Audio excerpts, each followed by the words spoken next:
I continue to read the biography of Isaiah Berlin, Alive, by Michael Ignatieff. This is chapter 6, Our Souls, the second part. In the last part, Isaiah accepted to write a book on Karl Marx. To write about Marx, therefore, was to join the swim of the major ideological current of his age and to take the measure of the challenge that it represented to his own inchoate liberal allegiances.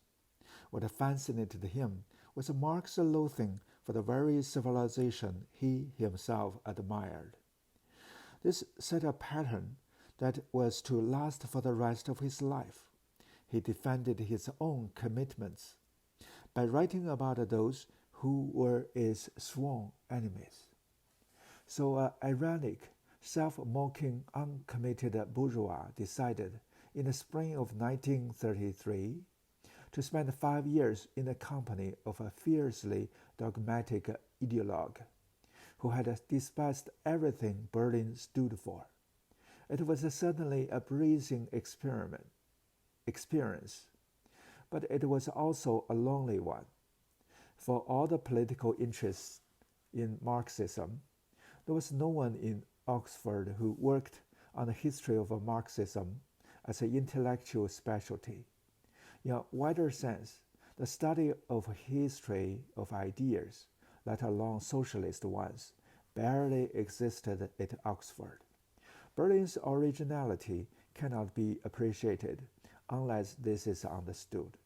From the beginning of his serious intellectual life, he worked alone, and the work he did, he borrowed into Mega, the massively collected works of Marx and Engels.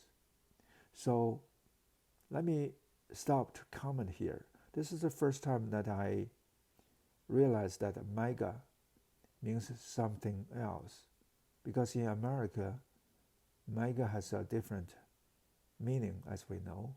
Although actually, by looking carefully, I know this mega is different from that one. This is a MEGA.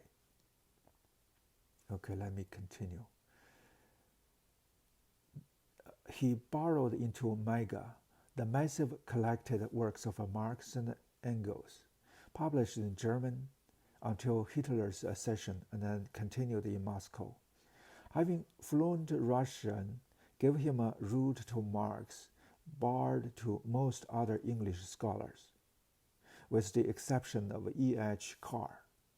Russian sources, especially Plekhanov, on the precursors of Marx, led him to the Enlightenment thinkers, and from there forward to the 19th century socialists.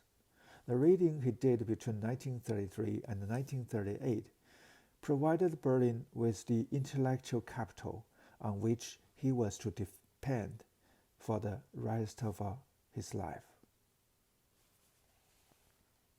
It was at this moment, while idly browsing in the stacks of the London Library, that he discovered Alexander Herzen, the aristocratic exile and foe of Tsarism, whose memoir became one of his favorite books. It is easy to see why he identified with Herzen, an aristocratic renegade who managed to reconcile genuine commitment with freedom from sectarian dogmatism. Herzen was both a kindred spirit, a generous, thoughtful, comic, and a morally serious man of letters, and a moral challenge, someone who showed the courage and the political commitment that Isaiah himself knew he lacked. In the end, however, it was not Herzen but Turgenev, the supreme liberal artist, who became a lifelong mirror. Berlin confessed to Sheila Grant Duff that after reading Turgenev's On the Eve, he felt as if his inner nature had been found out, especially his callow and wordy idealism. The Russian writer embodied the liberal's negative capability, his capacity to act and make commitments despite empathy that enabled him to see the other side of any coin. Turgenev helped Isaiah keep his liberal balance while delving ever deeper into the fears, hatreds, and passions of a Marxist worldview. By 1935, he was beginning to write the Marx biography, but as he wrote to a friend, he found it torture. He found it difficult to settle. Words wouldn't come, and then, when they did, in a torrent, he would discover that they were irrelevant to the subject. While he struggled with Marx, Berlin debated his relation to political commitment. He admired committed friends like the Lind sisters, who were active Communist Party members by the mid-1930s, or Stefan Spender, who had thrown himself into anti-fascist activity and was to go to Spain to work for the Republican radio service. But he had a strong sense that the politics led people to make fools of themselves. When Sheila Grant Duff told him that the sight of the hunger marchers tramping through Oxford made her ashamed to be living in an ivory tower, Isaiah replied tartly that she was succumbing to Tolstoyan sentimentalism. Avoiding all commitments was tempting, but it was not an option. All Souls was one of the gathering places for the leading appeasers in the 1930s. John Salmon, Lord Halifax, Geoffrey Dawson, these men believed that Hitler could not be stopped, and that the Nazi state stood as a buffer against the communist expansion in Europe. Isaiah aligned himself with the young left-wing dons, Austin Hempsfield, and others, who challenged these assumptions.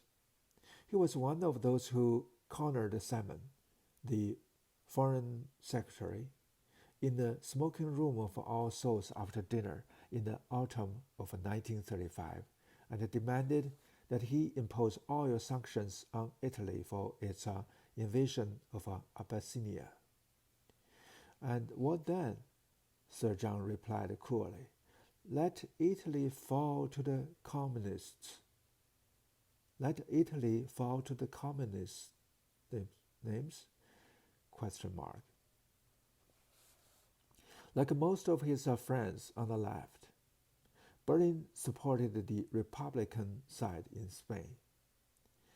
As he told Sheila Grant Duff, the Spanish cause was the litmus test which told you infallibly where your friends stood politically. But he added that it was about the only political issue that was clear-cut. On all other issues, for example, Palestinian, no clear proposition can be uttered which is not in some degree unjust to someone.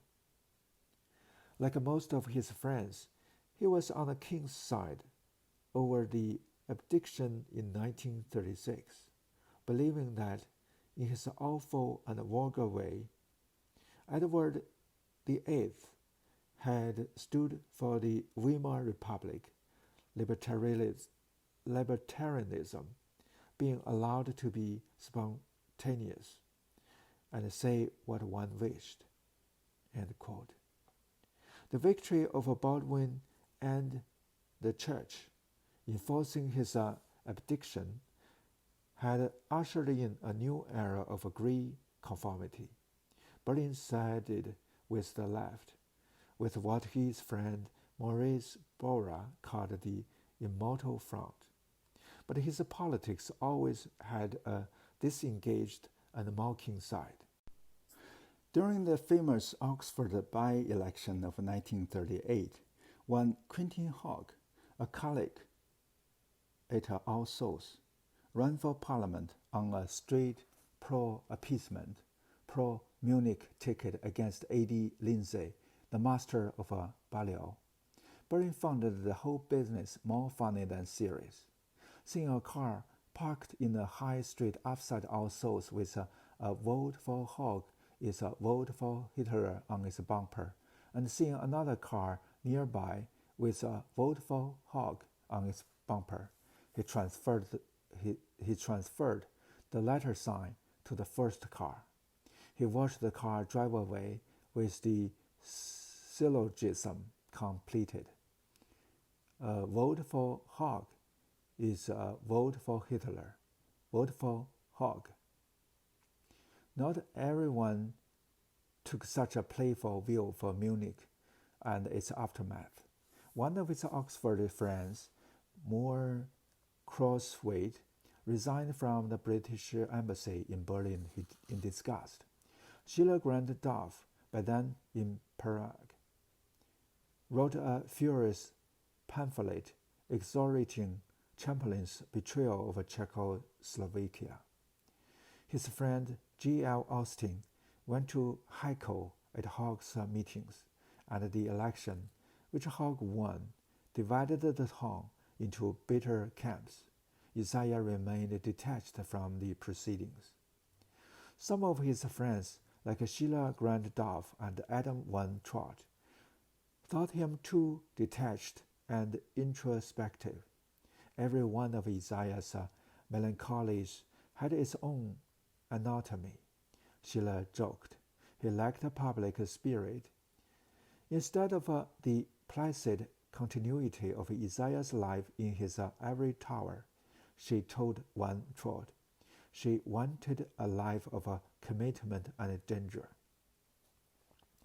Berlin's relationship with Van Trott was to force him to make his first genuine stand of principles. He first met Van Trott when he was a Rhodes Scholar reading PPE at Balliol. At the time, the tall, aristocratic German was turning over in his mind whether to try to remain in Oxford and take up philosophy or return to Germany and embarked on a public career. His father had been a minister of education in a William administration.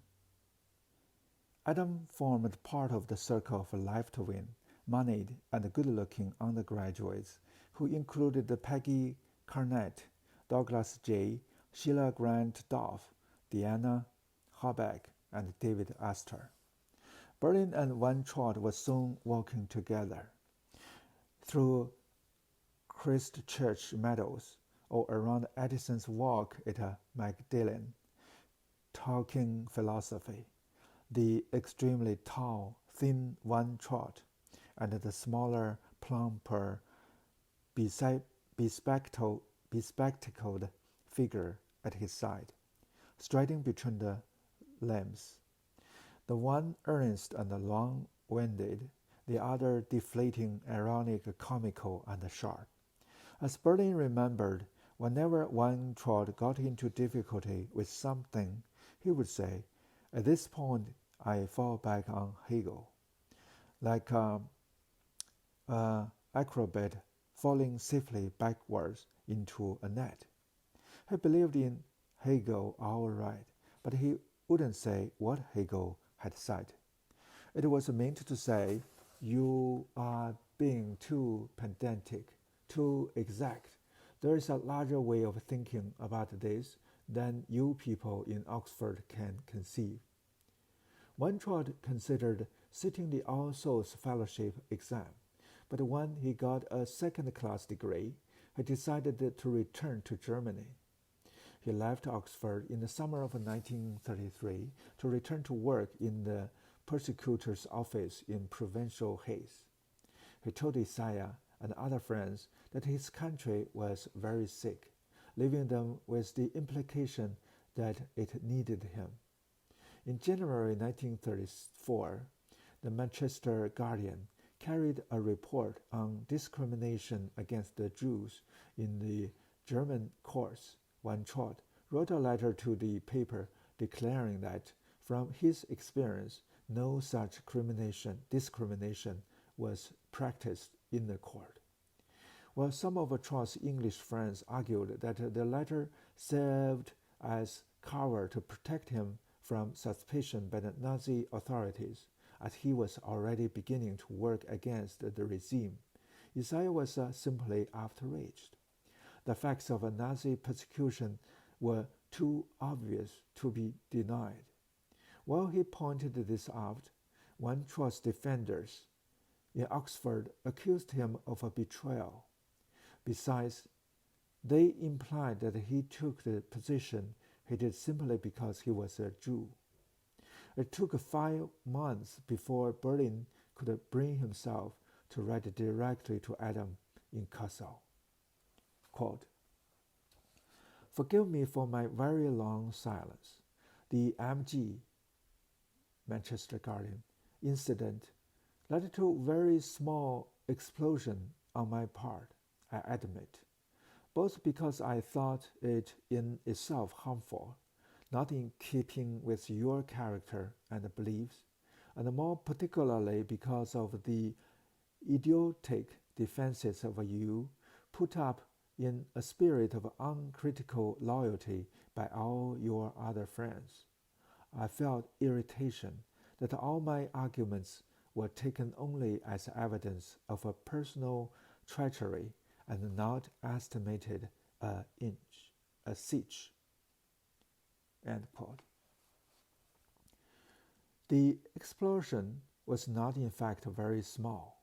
It was a parting of the ways.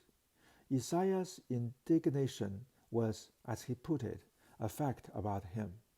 Such was Isaiah's standing in Van Trott's eyes, both as a Jew and a friend, that Van Trott tried assiduously to regain his favor throughout the 1930s.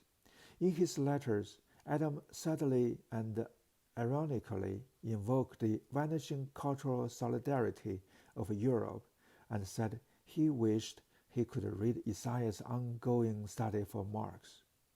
They saw each other in late 1936 and again in March 1937, when Adam came to Oxford to seek the help of the Rhodes Trust in funding a trip to China and Japan.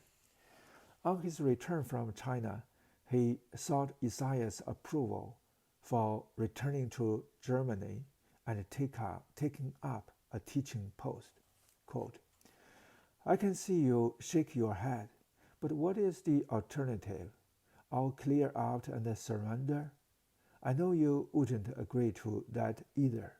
Anyway, I'm sure you will not lightly withdraw your friendship and confidence, and of that I'm rather proud." End quote. In the summer of 1939, Van Trott visited England again, stayed with the Astors at Cliveden, met Halifax and other leading British politicians, and dined at All Souls as guest of the warden. There he met Berlin again, and they argued until 3 a.m. in Isaiah's rooms.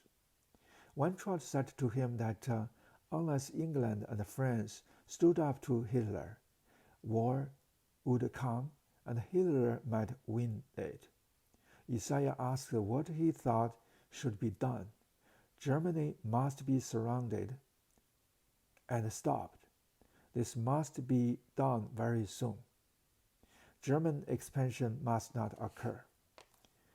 Even after this, Berlin remained dubious about his German friends' real attitude to the Nazis.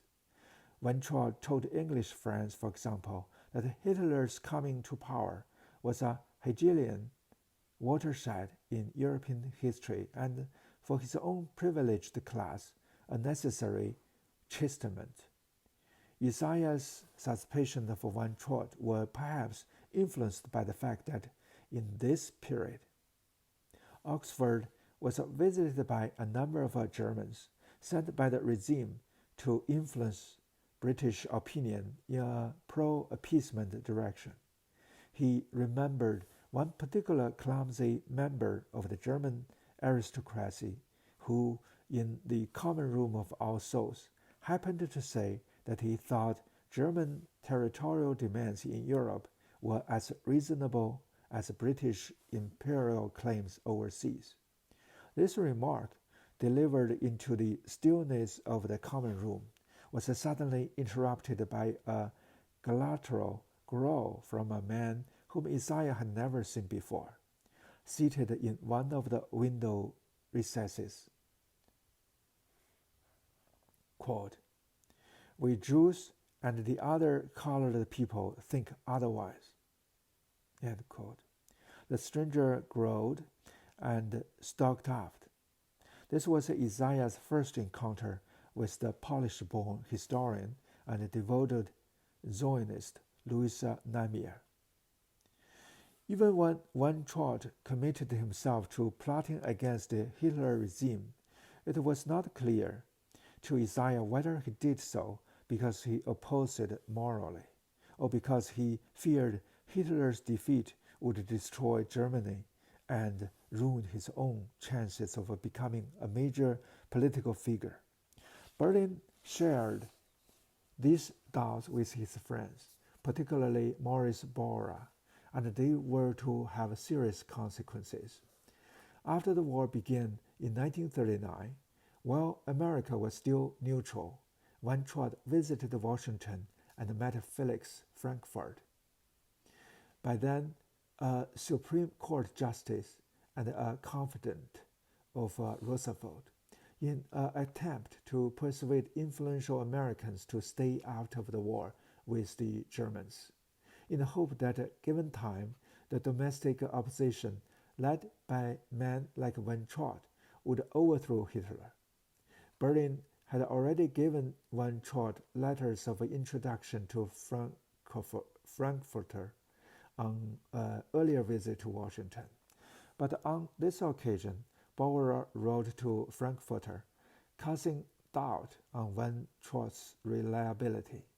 The Bauer letter, intercepted by the British postal censor, ended up in British intelligence files.